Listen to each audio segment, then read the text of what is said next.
Well, well, well, look at this. We have some Bjornings traipsing through the forest here, and we have actually laid an ambush on them.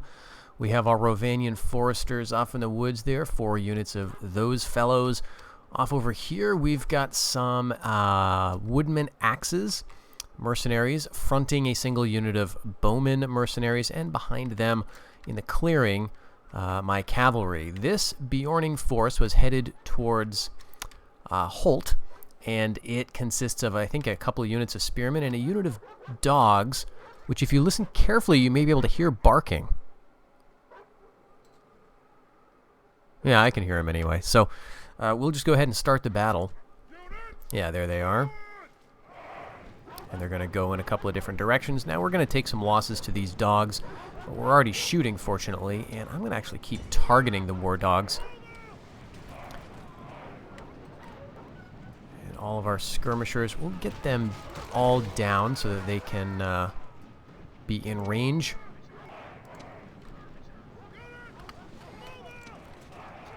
And I think what's going to happen is these guys are just going to keep going back and forth here between the couple of sides where we have deployed.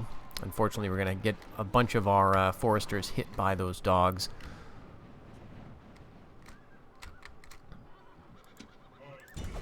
But we can spring our axes out of the woods here. I'll halt the bowmen. Once we get engaged with those guys, we can run in with the cav. Now, once this battle is over... Oh, you're just going to ignore them, huh? It's rare moments like this when the AI... The formations don't work the way you'd want them to. Most of the time, I vastly prefer this engine in terms of battles to the later stuff. Because most of the time, the units just behave more reasonably. But when you have, like, 6 guys in a unit, and then the other 80 guys are just going in a completely different direction, it's rare, but it does happen. So we're hopefully going to catch them here, actually engage, we'll see. But we will also take a look at what is waiting for us in the Anduin Valley. I've got a spy over there who's keeping an eye on things, and it's a little intimidating, I've got to say. There's a couple of stacks of Bjornings, you know, as you would imagine. Oh, it looks like we've chased away the war dogs. Very nice. I'm guessing the spearmen, too. The other unit here is gone. All right, you guys stop fighting. Why don't you hold up there? Oh, no, they're over here. But there's only 12 of them left. So, not going to be a problem, and we've routed those woodman spears. So, we'll pretty soon have this a rout. We'll just go ahead and end that. But we've got a lot of Bjornings piling up, mustering on the western side of the Greenwood here. And they will be moving through the forest towards us. Now, the thing about the Bjornings is that they are Northmen like us, and so we will not face a culture penalty for taking over their settlements. The Anduin Valley is also pretty wealthy once we get over towards Oldford and start connecting it with places like Framsburg and Grimhold and Andlang and so on. We have a suitable husband here. He is actually a skilled fighter. That's +2 hit points. Energetic for another +1. You know, he's an inept or he's a poor commander, but that's something that we can easily overcome. So I think I'll take him. He's youthful. That's also going to be good. Let's see where he is. Rhovanost. Okay. We could use another general, I think, somewhere. Maybe I'll bring him up towards Dale to get the armor bonus. But yeah, let's take a look over at those Bjornings. We trained a bunch of emissaries and things, retrained some of our men. Okay, so they've moved their armies around so that I can't see exactly where they are anymore. Let's just see if they have moved through the woods. Yeah, here's one. So as you can see, it's going to be the same that we've seen. The Bjornings are, like us, a Tier 3 military development faction, which means they don't get a great number of different units. So at Tier 1, they get the axes. At Tier 2, they get bows and spears and cav. And at Tier 3, they get the war dogs and axemen. And in addition to that, they get their bodyguard units. So there's, you know, we've basically seen everything they have to offer. Not going to be any surprises.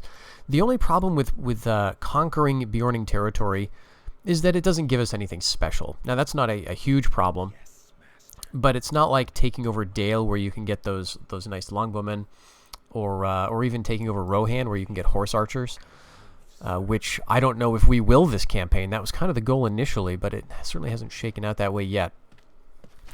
But you know, it's kind of a small thing. You know, you don't get any special units that are Bjorning themed, but who cares? We don't really need them. Okay, we've got our Chieftain's Feasts finished up down in Lithmore Chant. And so that's helping with income, helping with population growth. In a little while, this will be a place that we can actually train out of. And we're making a decent amount of money. So we lost some emissaries. Yeah, due to old age, and so that's why we're training more. I think, yeah, I would train one here just now. Let's get this guy over here. What I want to find, aha, here we go, a Rhovanion emissary. Because we've got them under siege, you see, and they don't have any more settlements. So if I were to start to negotiate with them for protectorate status, let's say, I would need to get rid of the siege here. But I don't really want to do that. I want to keep them under siege for, you know, as long as I can. So we can speak directly with this guy. Let's give that a shot. Let's see if the Bjornings would be interested in overlordship now. If we give them all of our cash, which is almost 100,000 at this point. I'm thinking it's going to be no. And, you know, the reasons for that are, well, as we've seen, our units are not terribly intimidating to the AI, at least in terms of the auto-resolve estimates. So this stack is not looking too scary. We're bringing up some reinforcements. We're bringing up some more men to hopefully convince them. But it still just may not be something that that we'll be able to do with this number of forces. So, given that, let's see. We'll bring some of these guys back for retraining. I don't actually know if we can retrain the slingers. No, we can't. But we can retrain those bowmen. And we've got 6. That's just 6 units there. We are going to be bringing some more men up. We've got these mountain guards who are going to get retrained in Nerrig Zagil. We've got 3 more here, so let's go ahead and bring them up as well. We've got some cavalry that we are going to be retraining. And I don't think we can retrain the Ranger mercenaries, sadly, because they're not really a mercenary unit that you can recruit here. I don't know if we can retrain this unit anywhere, in fact, because to retrain mercenaries in this mod, you need a chief city.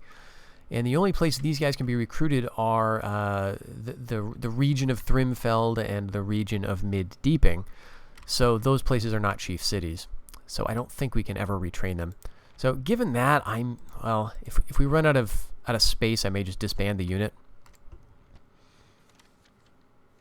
All right, we lost an emissary in the Brownlands. That's right. Let's see if we have an agent somewhere nearby. Yeah, I think we trained him for this purpose. We've got a scout inside the city, so we can keep this guy out around here to deal with whoever. And a scout in Lasarnak. Okay, so we had a spy over here checking things out. I did notice last time that that Adunabar did have Arnak under siege, this settlement right here. And apparently they failed to take it, which is kind of good. I don't really want Adunabar to start barnstorming through Gondor.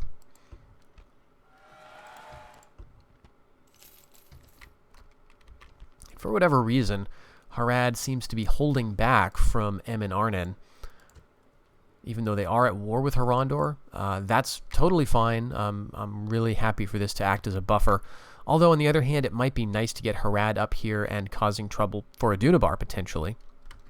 So if that happens, I certainly won't shed a tear. Now, we also have the potential to try for Protectorate right over here. Let's get our scout around. Okay, we've got a noble in the city, but we don't have a family member or the ruler.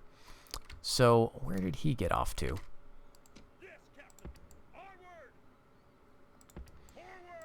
I think that he came down. So we've got an emissary here. I don't think he's waiting up in this part of the world.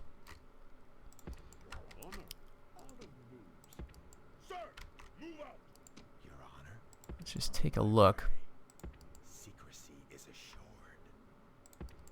I guess they could be hiding in some of these trees. Well, let's get right next to the city here. We can't put it under siege yet. And there's no ruler, so we have to find where he is. We lost track of him.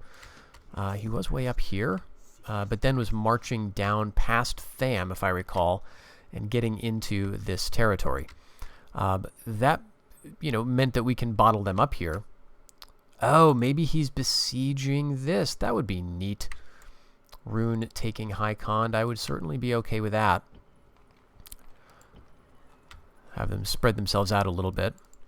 I'm not sure if they can take it, but you know what? We'll get our scout down here, or the emissary, and we'll see what we can find out. I'm very curious to see what they're going to do next turn.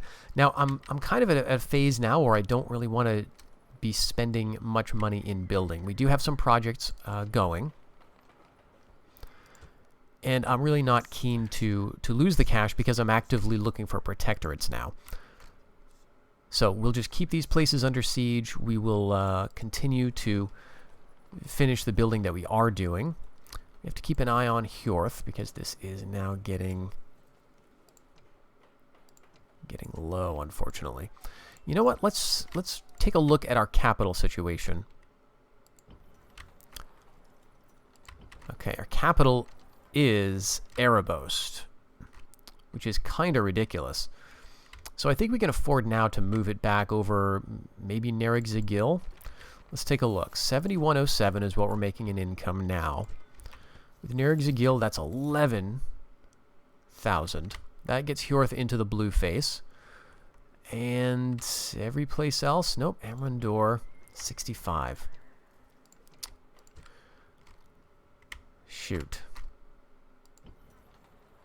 Well, we've got one turn for control posts. I guess we can live with Erebos being our capital for one more season.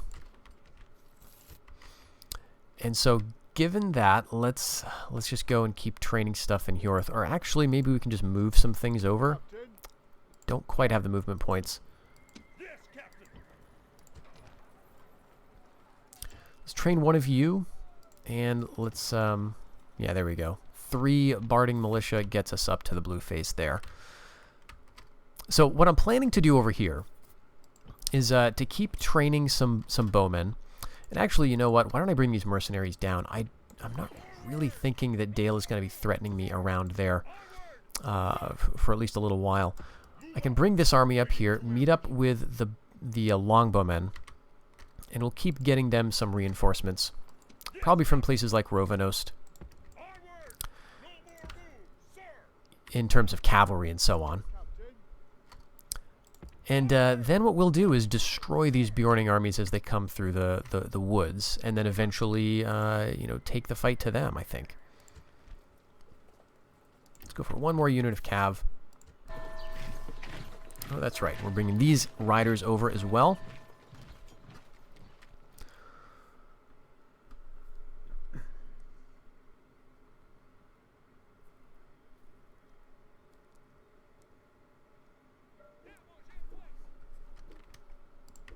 So let's just finish this. I think this is, yeah, a couple of units of March Wardens and some scouts.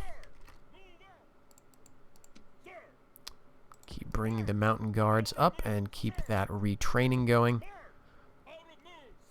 And I think we need to get roads here. I'm always a single tile away from Nerig Zagil.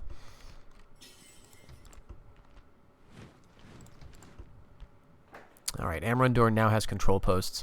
So this means that I can train a unit of Easterling Warband levies. That only cost me 120 upkeep. I think I'm going to do it. And now we can switch capitals, I think, to Nerig Zagil. Oh yeah, 10,000 a turn. I'm liking that a lot better, although Amrandor is red, but it's at 70 now. So I think we'll live with that, and that means that I can actually undo some of this training, and this is now a green face. So there's probably a scout or an elven spy in the city. Let's see. Got 2 scouts here. Let's train one in Esgaroth. Actually, let's get him up to Hjorth. This is a really great scout. We'll train it back up there.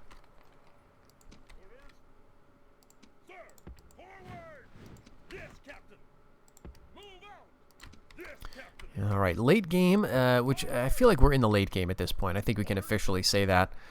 Late game is a game of logistics. And so, you know, moving troops back and forth to get retrained and so on. Then eventually you have those climactic battles, but it's not always. I'm going to get right up here. I think this will give me a good spot to ambush. But we'll just keep the scout moving and the emissary moving through the woods. There's that big army. And yeah, we've got 4 archers, 4 foresters, 4 units of cav. So all of that is looking fine.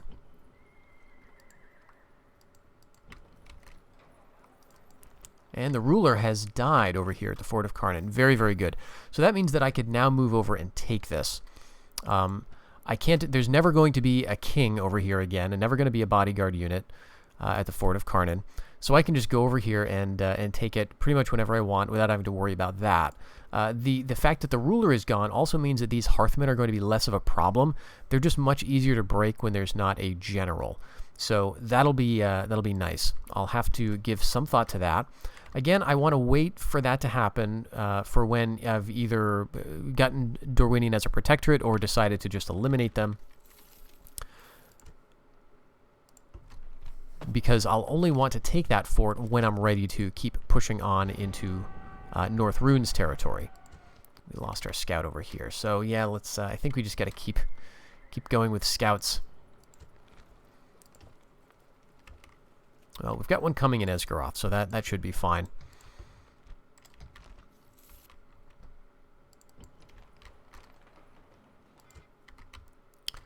All right, and 2 more seasons, and Homeland Dominion here will be done. That'll be very nice to get that finished.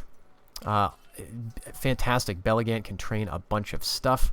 You know, I've been saying I want to save my money, but I think March Wardens and Rhovanion Watch are too good to pass up here. So let's go ahead and get that hosting halls queued up. I'd also like to get a governor here at some point, but I don't have anyone. Well, I guess you're good. But he's commanding that. So how about this? We'll send you right over here. You will continue the siege of Garth, and then we'll swap places. This guy can head back down to govern Belligant. All right. Let's see now. Actually, we've got less money than before, so let's not even bother asking. We want to ask kind of at the beginning of the turn. We haven't spent all of our cash. So a couple more seasons, and that should be good. Should be back up to around 100,000 if I can stop finding things to spend money on for just a little while. Okay, it looks like they failed to take Muldin, whoever they is.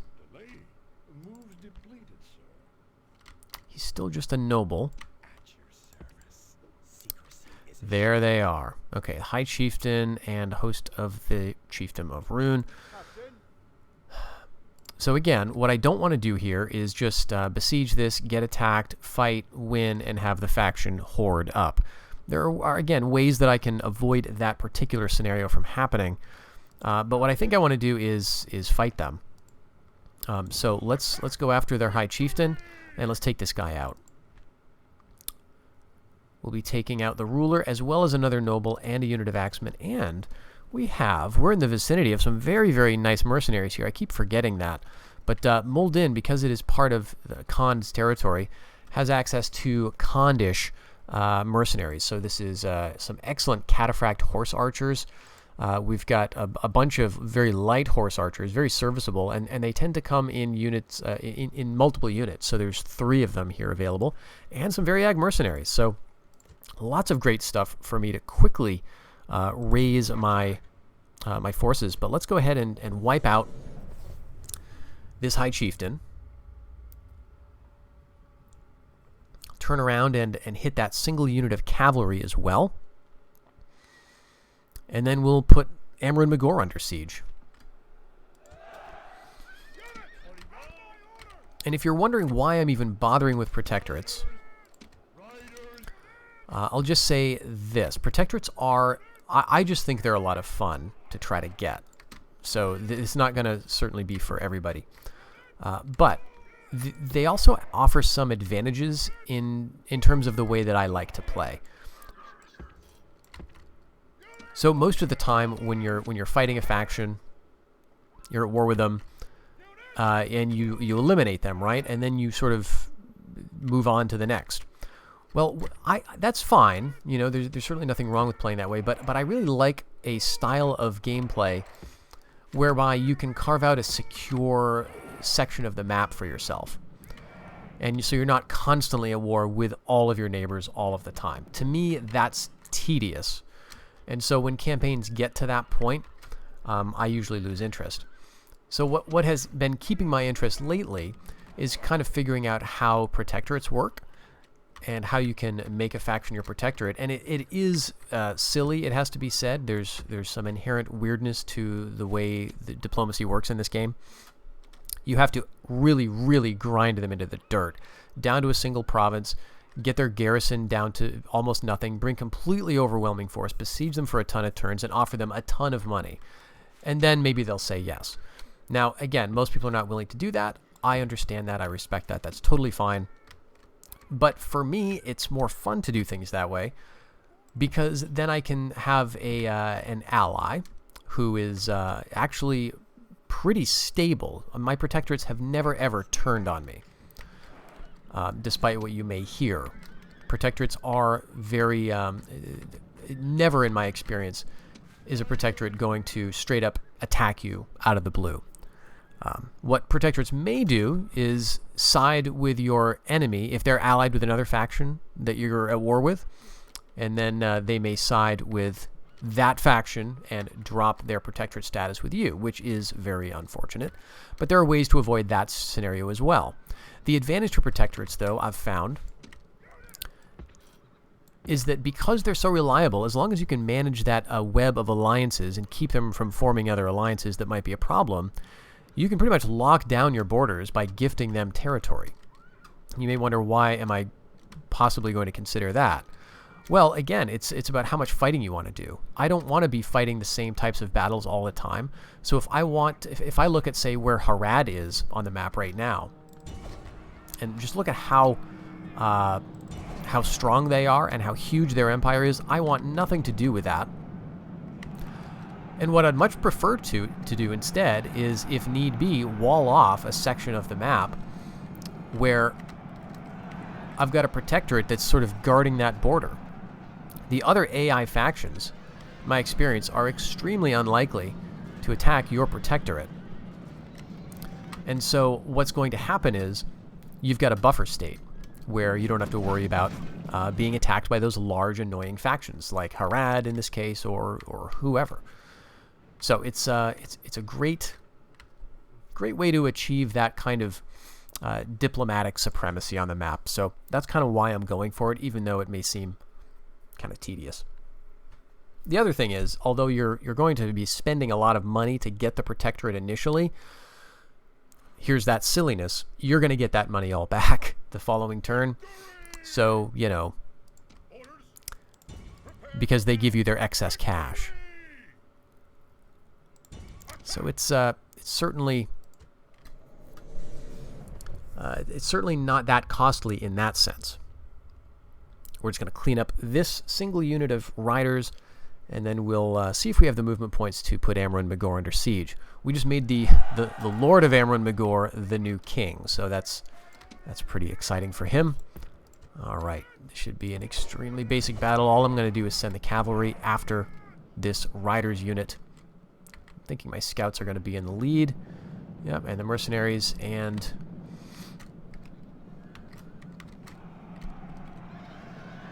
yep, you see the front line going down, and we charge right in. Let's continue the battle, see if we can just wipe them out.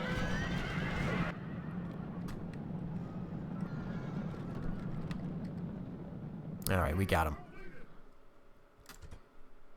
So yeah, that should be every field army, unless there's something else hidden in the trees, which, you know, there could be.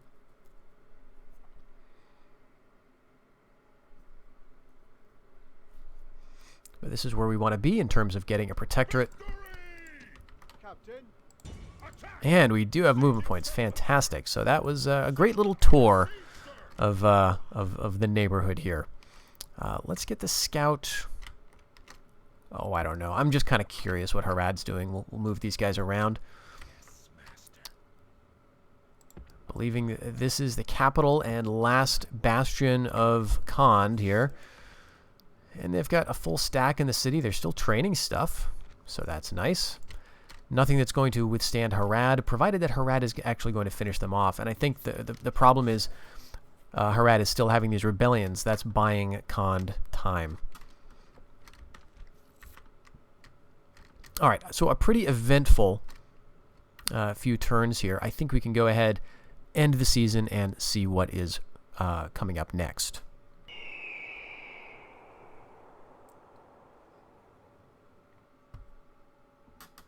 There's an army of Dale. Looks like just a single family member, though. It is the new ruler, and I'm wondering if he's going over to the fort to reinforce, which would be kind of funny. Dunland and Tharbad are at war. Okay, that could be good. All right, we've got another scout in Esgaroth. Let's just keep that up. In fact, I'm going to move him out immediately into the west. Yeah, they've got some more men coming over here.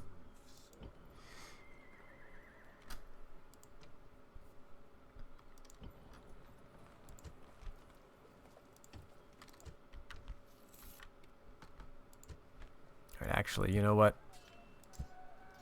99,000. Let's, before anything else, let's see if we can get Rhovanion to submit here.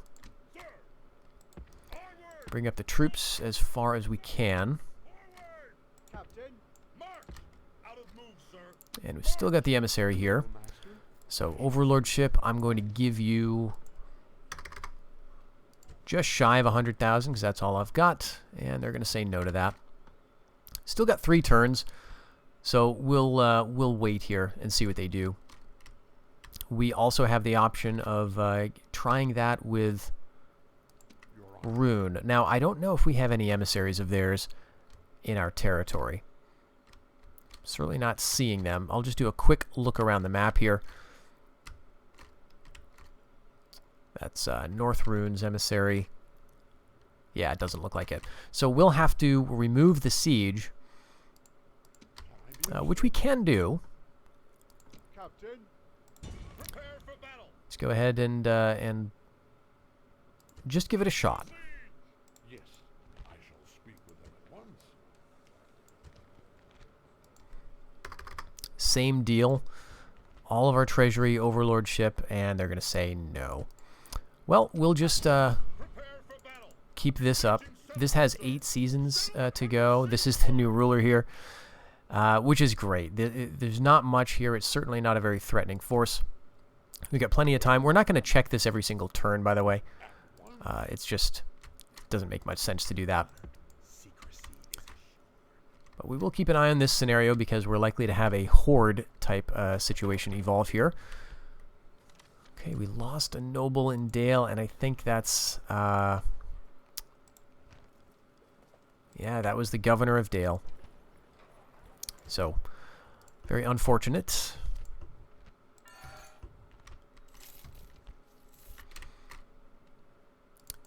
See, the Bjorning host is approaching.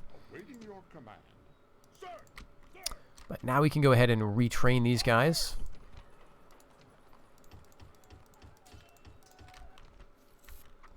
that costs us a bunch of money. Let's go ahead and get another longbow unit. And we'll bring down a bunch of them to help out. Now, I'm not going to go and meet that Bjorning unit just yet. Let's see. If I move down here, because I'd like to see if there's any new mercenaries in this area. But I don't really think it's worth it just yet. But let's bring these guys north. And do some retraining.